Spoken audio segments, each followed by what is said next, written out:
They laughed when she stepped onto the firing range with the massive Barrett 50 caliber rifle. The instructors exchanged knowing glances, their mockery barely concealed behind professional courtesy. She was too small, too quiet, too female for such a weapon. Until one of them noticed the patch on her sleeve, a simple black chevron with a gold star, the universal symbol for an impossible shot. Their laughter died instantly. The woman they had dismissed had already made military history. Sometimes respect isn't given freely. It must be earned through silence. From which city in the world are you watching this video today?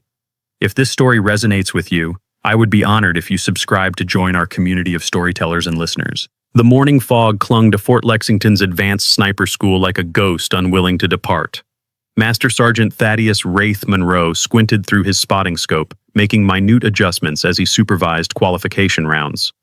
Behind him, his instructors, the men he'd handpicked for their precision and experience, huddled in quiet conversation.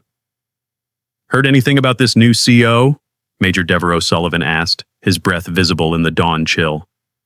Monroe grunted. "Paper pusher from Washington. Some political appointment to oversee our shutdown, no doubt." Captain Ezekiel Rhodes spat into the dirt. "Perfect. Another bureaucrat who's never made a combat shot telling us how to teach." Lieutenant Callan Blackwood lowered his binoculars. "Sir, vehicle approaching." They watched as a standard-issue jeep pulled up to the range entrance. A slight figure emerged, female, no taller than 5'5", carrying an oversized case that seemed comically large against her frame. "That can't be her," Rhodes muttered. "Probably some admin assistant." The woman approached with measured steps, her gait suggesting military precision despite her civilian attire. As she drew closer, they noticed her eyes, sharp, observant, missing nothing. "Master Sergeant Monroe," she said, her voice quiet but clear. "Lieutenant Colonel Amaris Blackwell, I'm your new CO." Monroe straightened, saluting. "Welcome to Fort Lexington, ma'am. We weren't expecting you until 0900. I prefer to see operations as they actually run, not as they're presented for my benefit." She gestured toward the range. "Please continue. I'll observe." The men exchanged glances as she walked to an empty firing position and began unpacking her case. When the Barrett M82A1 50 caliber rifle emerged, Rhodes couldn't contain himself. "Compensating for something, ma'am?" he said loudly enough for the other instructors to hear. Laughter rippled through the group. Monroe shot Rhodes a warning look, but couldn't entirely suppress his own smirk as he approached Colonel Blackwell. "That's a specialist weapon, Colonel. Perhaps something more standard would be appropriate for familiarization?" Amaris continued methodically assembling her rifle, her movements practiced and efficient. "This is my personal weapon, Master Sergeant. I'm quite familiar with it." Monroe sighed dramatically. "Colonel, with all due respect, this school is fighting for its survival. Pentagon's looking to cut programs, and we need someone who understands the practical aspects of what we do." "I'm aware of the situation," she replied without looking up. 6 months until evaluation. Qualification rates down 40% over the past 2 years. 3 failed deployment readiness assessments. Monroe blinked, surprised by her knowledge of their predicament. "May I?" she asked, gesturing toward the 1,500-meter target. "Of course, ma'am. I'll spot for you." As Amaris took position behind her rifle, the instructors gathered to watch, poorly concealing their amusement. Monroe knelt beside her with his spotting scope, expecting to document her failure. She settled behind the weapon, and something changed. Her breathing slowed, her body becoming perfectly still. For a moment, Monroe had the unsettling feeling he was watching a completely different person than the one who had walked onto his range minutes earlier. 5 shots in rapid succession broke the morning silence. Monroe blinked, focusing his spotting scope. 5 shots, 5 hits, center mass, 1,500 meters. He couldn't keep the surprise from his voice. "Beginner's luck," Rhodes called out, but his smile had faltered. Amaris stood, brushing dirt from her uniform. As she reached for her rifle, her sleeve caught momentarily on the scope, pulling back to reveal a small, unassuming patch sewn near her cuff, a black chevron with a single gold star. Lieutenant Blackwood noticed it first, his stance shifting instantly from relaxed to rigid. "Sir," he said quietly to Monroe, is that what I think it is?" Monroe's focus snapped to the patch, his face draining of color. Major Sullivan stepped closer. "What is it?" "The Lone Star patch," Blackwood whispered. Only one person has that. Amaris calmly packed her rifle while the men exchanged increasingly troubled glances. She walked past them toward the administrative building, pausing only briefly. "Briefing in 20 minutes, gentlemen. We have work to do." As she disappeared into the building, Rhodes turned to Monroe. "What the hell just happened?" Monroe stared after her, his expression unreadable. "I think we just made the biggest mistake of our careers." The walk to the administrative building felt longer than usual. Monroe led his team in silence, each man lost in his own thoughts. "Someone want to fill me in?" Rhodes finally asked. "What's the Lone Star patch?" Blackwood glanced around nervously. "It's not something we're supposed to talk about. It's classified." "Highest level," Monroe confirmed. "Given to the sniper who holds the world record for longest confirmed elimination." "How far?" Sullivan asked. "Official record says 3,117 meters, Monroe replied. "But the mission details are black level classified." Rhodes whistled low. "That's almost 2 miles. Into variable winds during a sandstorm," Blackwood added. "At least that's what I heard. 1 shot, 1 kill, saving a 12-man Special Forces team pinned down by enemy fire." "Call sign Spectre Actual," Monroe said. "The shot heard around the community. Any sniper worth their salt knows the legend, even if the details are sparse." They reached the administrative building and paused outside the briefing room. "So our new CO is the most decorated sniper in modern military history," Rhodes said, rubbing his face. "And I just asked if she was compensating for something." "We all made assumptions," Monroe said grimly. "Now we pay for them." The briefing room fell silent as Amaris Blackwell stood before tactical displays and training statistics. The 4 instructors sat unnaturally straight, their earlier bravado evaporated. "Fort Lexington's Advanced Sniper School has been the gold standard for precision marksmanship for 20 years, she began, her tone matter-of-fact. "Yet in the past 36 months, your qualification rates have plummeted, while training injuries have increased. The Pentagon has scheduled an evaluation that will determine whether this program continues or is absorbed by Quantico." She clicked through slides detailing their declining performance metrics. "Permission to speak freely, Colonel?" Monroe interrupted, his voice uncharacteristically subdued. Amaris nodded once. "Your Spectre Actual. Nozad Valley, Afghanistan.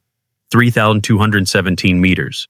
The shot that saved Fire Team Helios." The room fell completely silent. Amaris paused, her expression unchanged. "As I was saying." "Is it true?" Rhodes blurted, leaning forward. "Did you really make that shot?" Amaris set down her presentation remote, considering her response. "What's publicly available is that a sniper with the call sign Spectre Actual eliminated a high-value target at extreme distance, preventing an ambush on a Special Forces team. The exact distance remains classified." She pulled up satellite imagery of Fort Lexington. "What matters is that in 6 months, evaluators will be here expecting to see the most advanced sniper program in the military. Right now, your qualification rates are down, your methodologies are outdated, and your attitudes," she looked pointedly at Rhodes, "leave much to be desired." Monroe stood suddenly, rendering a perfect salute.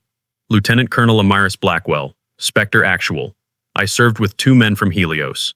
They're alive because of you, ma'am." One by one, the other instructors rose and saluted, even the reluctant Rhodes. Amaris returned the salute. "I'm not here for recognition, gentlemen. I'm here because what we do matters. Now, are you ready to save this program?" The atmosphere in the room had transformed completely. Where there had been skepticism and disdain, now there was rapt attention. "The Pentagon's concerns aren't without merit," Amaris continued, pulling up new slides. "Your qualification methodology hasn't been updated in 12 years. Your equipment maintenance is substandard, and your training protocols ignore recent advances in ballistic science." She outlined a comprehensive restructuring plan that would overhaul every aspect of their program. As she spoke, Monroe found himself nodding in agreement with changes he would have dismissed as unnecessary just hours earlier. "Questions?" she asked when she finished. "How do we start?" Sullivan asked, his notebook filled with detailed notes. "Tomorrow, 0500. Complete equipment inspection followed by a baseline qualification for all instructors under the new standards." She gathered her materials. "I expect you all to fail." "Ma'am?" Blackwood looked confused. The standards are significantly higher than what you're accustomed to. Failing will give you perspective on what your students experience. She checked her watch. Dismissed until tomorrow. As the instructors filed out, Monroe lingered. Something else, Master Sergeant? The men will have questions about Nozad. Amaris's expression hardened slightly. Nozad is irrelevant to our mission here. With respect, ma'am, it's not to them. Monroe chose his words carefully. They need to understand who they're following. They're following their commanding officer, Monroe. My past accomplishments don't change that. But they change how the men see you, how they'll respond to your leadership. Amaris considered this. What would you suggest? Let them ask their questions. Once. Get it out of the way. She nodded slowly. One session. Tomorrow after qualifications. Then we focus entirely on the program. Thank you, ma'am. As Monroe turned to leave, she added, They won't get all the answers they want, Monroe. No, ma'am, but they'll get what they need. The following morning arrived with biting cold and clear skies. The instructors were already on the range when Amaris arrived at 04:55, their breath fogging in the pre-dawn air. Equipment inspection, she announced without preamble. For the next 2 hours, she meticulously examined every weapon, scope, and piece of support equipment in their inventory. Her knowledge was comprehensive, her standards exacting. By the end, a third of their equipment had been tagged for repair or replacement. Now for qualifications, she said, leading them to the firing line. Standard course of fire with 3 modifications: increased distance, reduced target size, and no second attempts. The instructors exchanged nervous glances. Ladies first, Rhodes muttered under his breath. Amaris heard him. Excellent suggestion, Captain Rhodes. You'll demonstrate first. Rhodes flushed but stepped up to the firing position. He was good. All of them were among the best marksmen in the military, but the new standards were punishing. When he finished, he'd hit only 7 of 10 targets. One by one, the instructors completed the course. Sullivan managed 8 hits, Blackwood 7, and Monroe, the most experienced among them, hit 9. As expected, Amaris said when they finished, none of you qualified under the new standards. With respect, ma'am, those standards are impossible, Sullivan protested. Are they? Amaris stepped up to the firing position. Observe. What followed was a masterclass in precision shooting. She engaged each target with methodical precision, her movements economical and fluid. When she finished, all 10 targets showed perfect center mass hits. The standards aren't impossible, she said, returning her rifle to its case. They're demanding, as they should be for those who train the world's finest snipers. The men stared at her with newfound respect. Mess hall in 30 minutes, she said. Bring your questions about Nozad. 1 session, then we move forward. As she walked away, Monroe caught up with her. That was impressive, ma'am. It was adequate, Monroe. Nothing more. The men are starting to understand. Good, because understanding is just the beginning. She looked at him directly. The hard part comes next. Which is? Accepting that everything they thought they knew about long-range precision shooting is incomplete. She gazed out at the distant targets. And being willing to start over. Monroe nodded slowly. They'll follow you now. I don't need followers, Master Sergeant. I need equals. She turned back toward the base. Let's see if they're capable of becoming that. The mess hall fell silent as Amaris entered. The 4 instructors sat at a corner table, coffee mugs steaming before them. Other soldiers quickly found reasons to be elsewhere, sensing the gravity of the meeting about to take place. Amaris took a seat, placing a thin folder on the table. 1 hour, then we never discuss this again. Monroe nodded. Understood, ma'am. Rhodes, still smarting from his performance on the range, spoke first. Is it true? 3,217 meters? That's the official record, she replied evenly. And unofficially? Sullivan pressed. Amaris opened the folder, removing a single photograph. It showed a mountain range with distance markers superimposed over the terrain. Nozad Valley, southeastern ridge to valley floor. The official measurement is accurate. How many shots? Blackwood asked. 1. The men exchanged glances. That's not possible, Rhodes said. At that distance, with atmospheric conditions, terrain variables, not to mention a moving target. The target wasn't moving, Amaris interrupted. He was stationary, observing Fireteam Helios through binoculars, coordinating the ambush. Monroe leaned forward. The report said there were 30-knot crosswinds. 32, variable direction. How did you account for that? Sullivan asked. I didn't. She took a sip of water. Not entirely. At that distance, with those conditions, complete adjustment is impossible. I made my best calculation and took the shot. That's a hell of a risk, Rhodes said. Less risky than doing nothing and watching 12 men die. Her voice remained neutral, but her eyes hardened. Sometimes you have to take the shot, even when the odds are against you.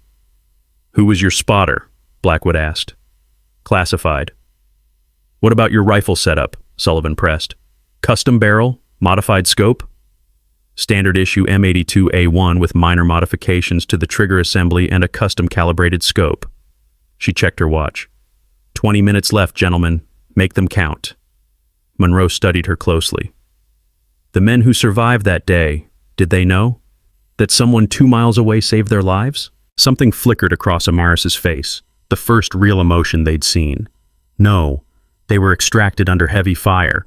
The operation remained classified. They were told that air support eliminated the threat. But you knew, Rhodes said. I knew I'd done my job. She began gathering her materials. Any final questions? The men looked at each other, then back at her. Just one, Monroe said. Why did you request assignment here? You could have had any posting in the military. Amaris closed her folder. Because what we do here matters. Each sniper we train properly could mean the difference between a mission succeeding or failing, between lives saved or lost. She stood. That's worth fighting for. As she walked away, the men remained seated, processing what they'd heard. Well, Rhodes finally said, I feel like an absolute idiot. We all do, Sullivan agreed. Monroe watched Amaris's retreating form.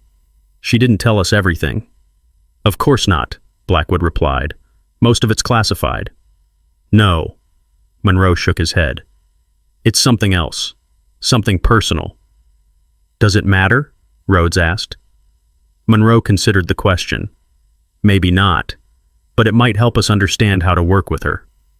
I think she made that clear, Sullivan said. We either meet her standards or we get out of her way. The following weeks transformed Fort Lexington. New training protocols, updated equipment, and a renewed sense of purpose spread through the ranks. Even Rhodes found himself staying late, recalibrating scopes and studying Amaris's technical modifications to their rifles. Training became more intense, more focused. Amaris pushed them beyond conventional wisdom, introducing concepts from advanced physics, meteorology, and even psychology into their marksmanship training. Precision shooting isn't just about mechanical skill, she explained during one session. It's about mind-body integration, understanding how your thoughts affect your physiology and how that affects your shot. The instructors absorbed her teachings, gradually adapting their own methods to incorporate her innovations. Their initial resistance gave way to grudging respect, and finally to genuine admiration. One evening, Monroe found Amaris alone on the range, making minute adjustments to a training rifle. The men have a pool going, he said, leaning against a support beam. On what? The actual distance of the Nosad shot. Official record says 3,117 meters, but there are rumors. Amaris continued her adjustments without looking up. Rumors are rarely accurate, Master Sergeant. So it wasn't 3,400 meters into a 30-knot crosswind during a sandstorm? A ghost of a smile crossed her face. Is that what they're saying now? Among other things. She set down her tools. The distance doesn't matter, Monroe. What matters is that everyone on your team comes home. Why didn't you just tell us who you were from the beginning? In our line of work, what matters is what you can do, not what you've done. Monroe nodded. For what it's worth, I apologize for how we received you. The best snipers adjust for conditions, Master Sergeant. I expected resistance. The conversation was interrupted by the unmistakable thrum of helicopter blades. They stepped outside to see a military chopper touching down on the landing pad. We're not expecting visitors, Monroe said, frowning. A tall, silver-haired man in a colonel's uniform emerged from the helicopter, ducking unnecessarily under the rotors. Colonel Hargrove, Amaris murmured. Pentagon Evaluation Committee. Hargrove strode toward them, his expression severe. Lieutenant Colonel Blackwell, the Joint Chiefs were surprised by your request to take over this program. I go where I'm needed, sir, Hargrove scoffed. And you think you can turn this around in 6 months? Monroe stepped forward. Sir, with respect, if anyone can, it's Colonel Blackwell. Hargrove raised an eyebrow, noting Monroe's change in attitude. Perhaps a demonstration tomorrow would help clarify our progress, Amaris suggested. I didn't come here for a show, Colonel. No, sir. You came to determine whether this program deserves to exist. I intend to remove any doubt. Hargrove studied her for a long moment. 700. Don't waste my time. As he walked back to the helicopter, Monroe turned to Amaris. He's here to shut us down, isn't he? Yes. Her gaze remained fixed on the departing helicopter. So we'll have to change his mind. They gathered in the briefing room, all 4 instructors and Amaris, to prepare for the next day's demonstration. Colonel Hargrove is looking for a reason to recommend budget cuts, Amaris explained. Our job is to convince him that this program is essential to military readiness. How do we do that? Sullivan asked. By showing him something he's never seen before. She unrolled a detailed range map. Tomorrow we demonstrate the integrated training system we've been developing. Each of you will showcase a different aspect. She assigned roles. Monroe would demonstrate their new long-range engagement protocols. Sullivan would showcase the advanced ballistic calculation methods. Rhodes would present the modified equipment, and Blackwood would run the environmental analysis station. What will you be doing, ma'am? Rhodes asked. I'll be putting it all together. She pointed to the 2,000-meter firing position, with a demonstration shot. 2,000 meters? Sullivan whistled. The Pentagon qualification standard is 1,200. Exactly. Amaris smiled thinly. We're going to show Colonel Hargrove what's possible when you combine the right training, equipment, and personnel. As they finalized preparations, Rhodes pulled Monroe aside. Do you think this will work? Hargrove has a reputation for being impossible to impress. Monroe considered the question. I've seen a lot of demonstrations in my career, none like what we're planning. But will it be enough? Monroe watched Amaris as she meticulously reviewed the firing solutions with Sullivan. You know, a month ago I would have said no, but now I wouldn't bet against her. The instructors worked late into the night, ensuring every detail was perfect. As they were finishing, Amaris called them together one last time. Whatever happens tomorrow, I want you to know that what you've accomplished here in just a few weeks is remarkable. You've adapted to new methods, embraced new technologies, and pushed yourselves beyond what you thought possible. She looked at each of them in turn. That's what this program is about. Not just teaching techniques, but fostering the mindset that allows a sniper to take the impossible shot when everything is on the line. Rhodes, who had been the most resistant to her leadership, spoke up. Thank you for not giving up on us, ma'am, on this program. I never considered it, she replied. Get some rest. Tomorrow we make our case. Dawn broke over Fort Lexington with a sky the color of brushed steel. Colonel Hargrove stood at the observation platform, arms crossed, watching as Amaris's team prepared the range. The 4 instructors moved with coordinated precision, setting up positions and checking conditions. Impressive choreography, Hargrove remarked dryly. But I'm not here to see a dance recital. Amaris checked the tablet displaying real-time atmospheric data. With respect, sir, what you're about to see isn't in any training manual. It's the future of precision marksmanship. The demonstration began with Sullivan explaining their new approach to ballistic calculations, incorporating variables that traditional methods ignored. Rhodes followed with a presentation of their modified equipment, showing how simple adjustments had significantly improved accuracy and reliability. Blackwood demonstrated their environmental analysis system, which gathered data from multiple sensors across the range and fed it into a predictive algorithm that adjusted firing solutions in real time. Finally, Monroe presented their training protocols, explaining how they'd restructured qualification standards to emphasize adaptability and decision-making under pressure. Throughout the presentations, Hargrove remained stoic, occasionally making notes but offering no feedback. Textbook improvements, he acknowledged grudgingly when they finished. But nothing revolutionary. Amaris nodded to Monroe, who retrieved 2 rifle cases from the equipment shed. For our final demonstration, Master Sergeant Monroe will serve as my spotter at the 2,000-meter position. Hargrove's eyebrows rose. 2,000 meters? The Pentagon qualification standard is 1,200. Standards exist to be exceeded, sir. As they walked to the far range position, Monroe carried both rifles. He's not impressed yet. He will be, Amaris replied. They set up at the extreme range position, a rocky outcrop overlooking a valley that stretched toward distant steel targets barely visible to the naked eye. Monroe calibrated his spotting scope.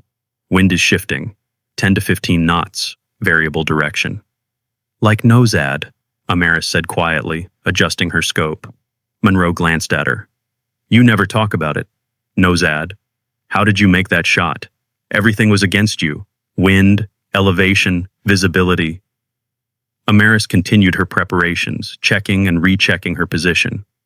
I stopped trying to control all the variables and focused on the only one that mattered.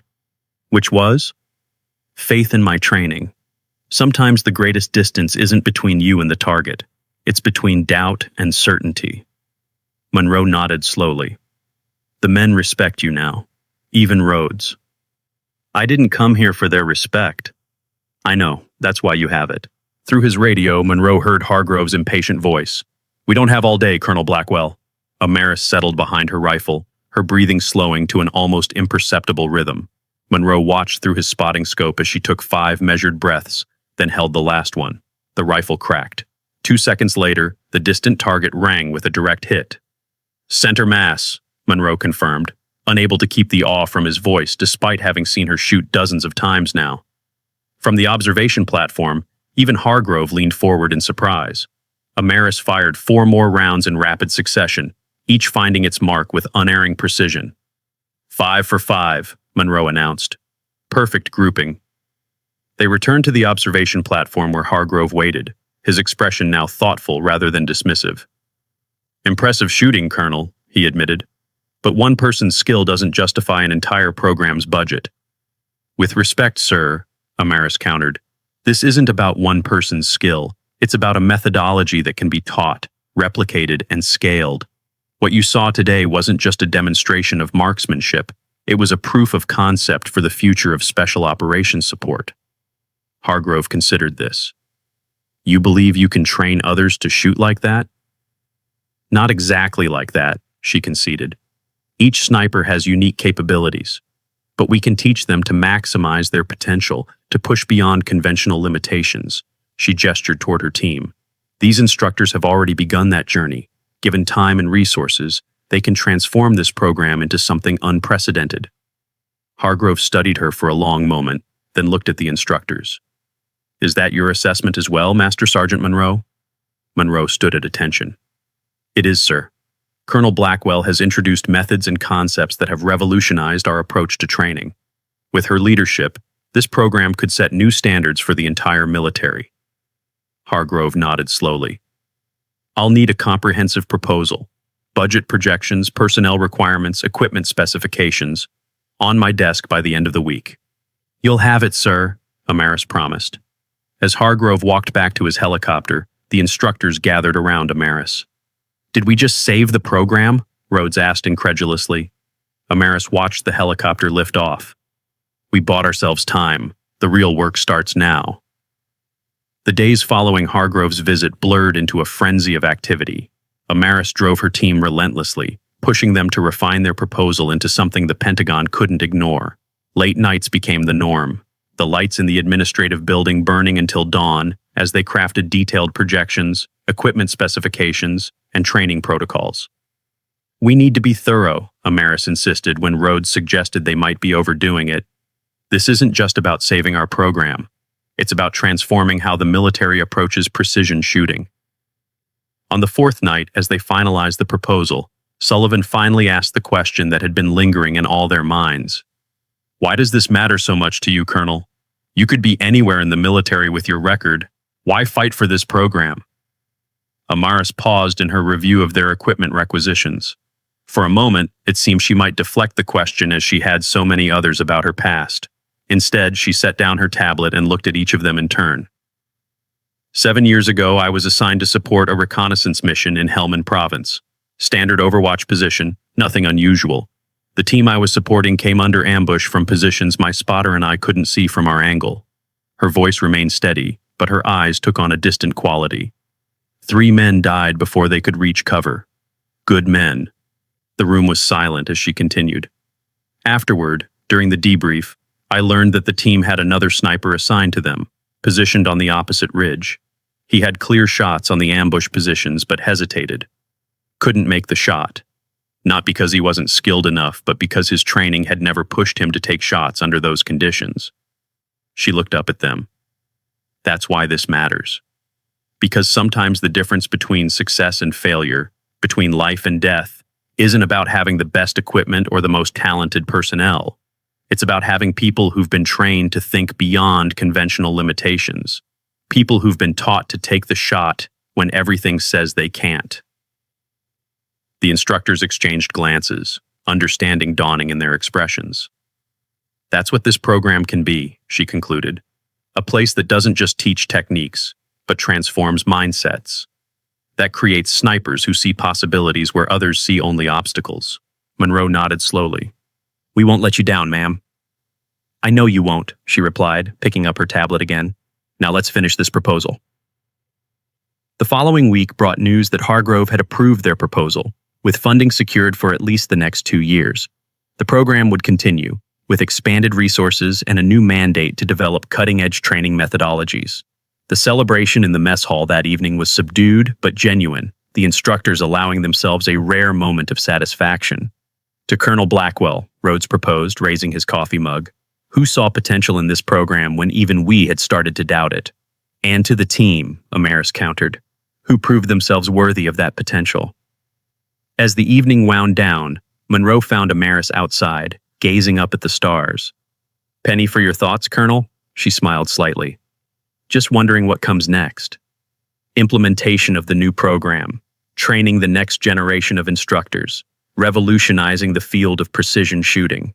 He chuckled. Nothing major. It won't be easy, she cautioned. There will be resistance. Traditionalists who see our methods as too radical. We've faced worse odds, he reminded her. Like a certain shot in Nozad Valley. Her expression softened momentarily. That was different. Was it? Monroe leaned against the railing beside her. One person, standing against impossible conditions, taking a shot everyone said couldn't be made. Sounds familiar? Amaris considered this. Perhaps, but this time, I'm not alone. No, you're not, Monroe agreed. You've got an entire team behind you now. Their conversation was interrupted by Sullivan hurrying toward them, his expression concerned. Colonel, you need to see this. He handed her a tablet displaying a news article. The headline read, Pentagon Insider, Controversial Sniper Program Saved by War Heroes Intervention. It doesn't name you directly, Sullivan explained, but anyone who knows about Nowzad will make the connection. Amaris scanned the article, her expression darkening. Who leaked this? Unknown, Sullivan replied, but it's spreading fast. Several military blogs have already picked it up. Monroe read over her shoulder. This could complicate things. How so? Sullivan asked. The program's validation should be based on its merits, not on my reputation, Amaris explained. This makes it personal, turns it into a story about a war hero rather than about transformative training methods. Is that so bad? Rhodes asked, joining them. If it helps secure our position? It undermines everything we're trying to accomplish, Amaris replied firmly. Our goal isn't to create a program built around one person's abilities. It's to develop methods that work regardless of who implements them. What do we do? Blackwood asked, the last to join the impromptu meeting. Amaris handed the tablet back to Sullivan. We stay focused on the work. Let the results speak for themselves. She checked her watch.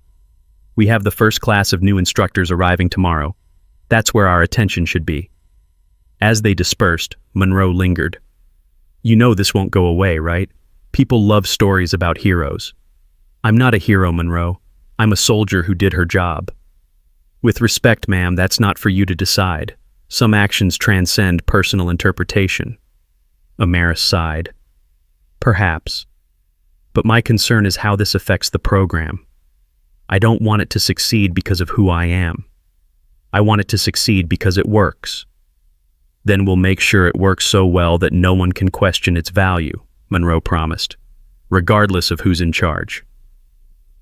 The first class of new instructors arrived the next morning, a dozen seasoned snipers from various military branches. They gathered in the briefing room, eyeing Amaris with barely concealed curiosity. The news had spread, and whispers about Spectre Actual followed her everywhere now. "Welcome to Fort Lexington Advanced Sniper School," she began, ignoring the whispers. "You've been selected because you're already among the best in your units. But over the next 8 weeks, we're going to challenge everything you think you know about precision shooting." She outlined the intensive program they'd developed, emphasizing that many of the techniques would seem counterintuitive at first. "You'll fail often," she warned them. "That's part of the process. The question isn't whether you can avoid failure, but whether you can learn from it." A hand went up in the back row. "Ma'am, is it true you're Spectre Actual, the Nosad shooter?" Amaris fixed the man with a steady gaze. "This program isn't about me or any individual accomplishment. It's about developing a new approach to precision shooting that anyone can learn with proper training." She looked around the room. "If you're here because you want to hear war stories, you're in the wrong place. If you're here to become the best version of yourself as a shooter, then let's get to work." The following weeks were grueling. Amaris pushed the new instructors beyond their comfort zones, introducing techniques that challenged conventional wisdom and forced them to reconsider fundamental aspects of their craft. Monroe, Sullivan, Rhodes, and Blackwood each took on specialized areas of instruction, implementing the curriculum they'd developed under Amaris's guidance. The transformation in their own abilities was evident, their confidence and precision reaching new heights as they embraced the methodologies they now taught. One evening, as Amaris observed night shooting exercises from the control tower, Monroe joined her. "They're making remarkable progress," he noted, watching as the instructors navigated the challenging course. "Even the skeptics are coming around." "Most of them," Amaris agreed. "There are still a few holdouts." "Can't win them all, Colonel." "We don't need to win them all. Just enough to create a critical mass of instructors who can spread these methods throughout the military." Monroe studied her profile in the dim light. "You're already thinking beyond Fort Lexington." "Of course. This is just the beginning." She gestured toward the range. "These instructors will return to their units and implement what they've learned. Some will face resistance, others will find fertile ground, but the methods will spread, evolve, improve. Creating a legacy that extends far beyond any individual achievement," Monroe observed. "Exactly."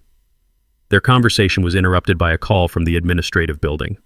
Colonel Hargrove had arrived unannounced again, this time with several Pentagon officials in tow.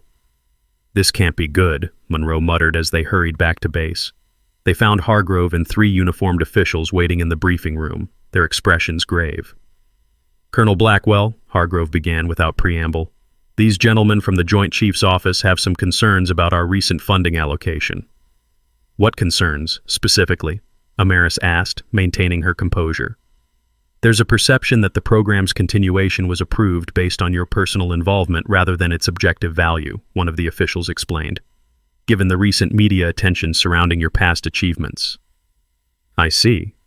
Amaris exchanged glances with Monroe. "And how do you propose we address these concerns?" "A comprehensive evaluation," Hargrove replied. "Not just of the methodology, but of its effectiveness when implemented by others." "You want to see if the program works without me," Amaris translated. "Precisely." Hargrove checked his watch. "We'll observe tomorrow's training sessions, then conduct independent testing of both instructors and students." After the officials departed to their quarters, Monroe found Amaris in her office, reviewing the next day's schedule. "This is actually good news," she said before he could speak. "It's exactly what we want. A chance to prove the program stands on its own merits." "They're looking for reasons to cut us," Monroe cautioned. "Then we won't give them any." She handed him a revised schedule. "Tomorrow, I won't be leading any sessions. You 4 will demonstrate the program in its entirety." "You're sitting out completely?" "It's the only way to prove the point.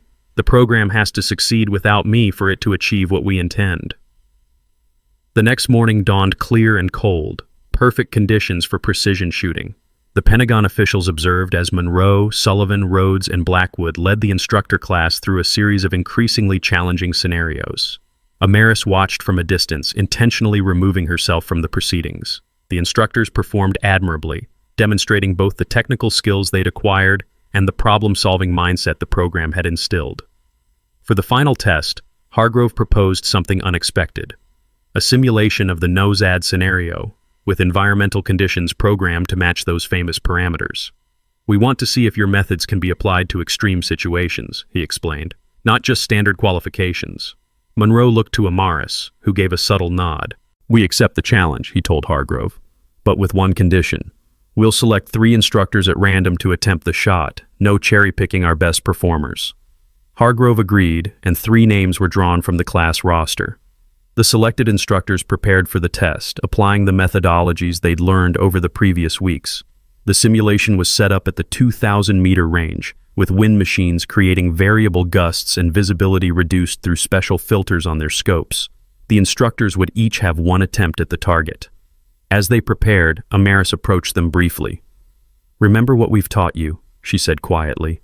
"This isn't about making an impossible shot. It's about understanding that the limitations we perceive are often self-imposed." The first instructor missed, but not by much, his shot landing just outside the target zone. The second hit the outer ring, a remarkable achievement given the conditions. The third, a quiet woman who had initially struggled with the program but had embraced its methodologies completely, took her position. "Focus on what matters," Monroe reminded her as he served as her spotter. "Let everything else fall away." She took a deep breath, settled into position, and took the shot. Direct hit, center mass. The range fell silent, then erupted in subdued celebration.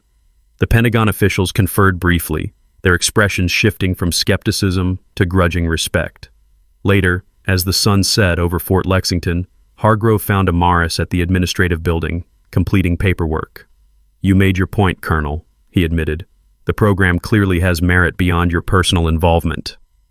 "That was never in doubt," she replied. "At least not in my mind." The Joint Chiefs have approved continued funding, with expansion to include cross-training with special operations units. He handed her an official document. "Congratulations. You've created something that will outlast all of us." After he left, Monroe entered with 2 coffee mugs, offering one to Amaris. "I'd say that calls for a celebration," he said, nodding toward the document. "A small one, perhaps." She accepted the coffee. "We still have a lot of work to do." "Always." He took a seat across from her. "But it's good to acknowledge victories along the way." "True enough." She raised her mug slightly. "To the team, then, for making this possible." "And to you," Monroe added, "for showing us what was possible in the first place." As they sat in comfortable silence, Monroe finally asked the question that had lingered since her arrival. "The real distance at NOSAD, was it actually 3,217 meters?" Amaris smiled slightly. "That's still classified, Master Sergeant." Monroe laughed. "Of course it is, Spectre Actual. Of course it is." Outside, the lights of the range illuminated the evening as a new class of snipers practiced under the watchful eyes of their instructors. Each shot represented not just a bullet finding its mark, but an idea taking flight, spreading outward like ripples in still water, transforming not just how the military approached precision shooting, but how individuals approached seemingly impossible challenges. In her office, Amaris looked out at the range, watching the future unfold one shot at a time. Not her legacy alone, but a shared vision brought to life through collective effort and belief in possibilities where others saw only limitations. "Sometimes the greatest distance isn't between you and the target," she murmured. "It's between doubt and certainty." Monroe nodded. "You know, I've been doing this job for 27 years, seen every kind of soldier there is, but I've never met anyone who could do what you did." "What's that?" "Change minds without saying a word, just by being exactly who you are." Amaris looked back at the darkened range, her expression thoughtful. "Sometimes the hardest target isn't the one you're aiming at. It's the voice that says you can't make the shot."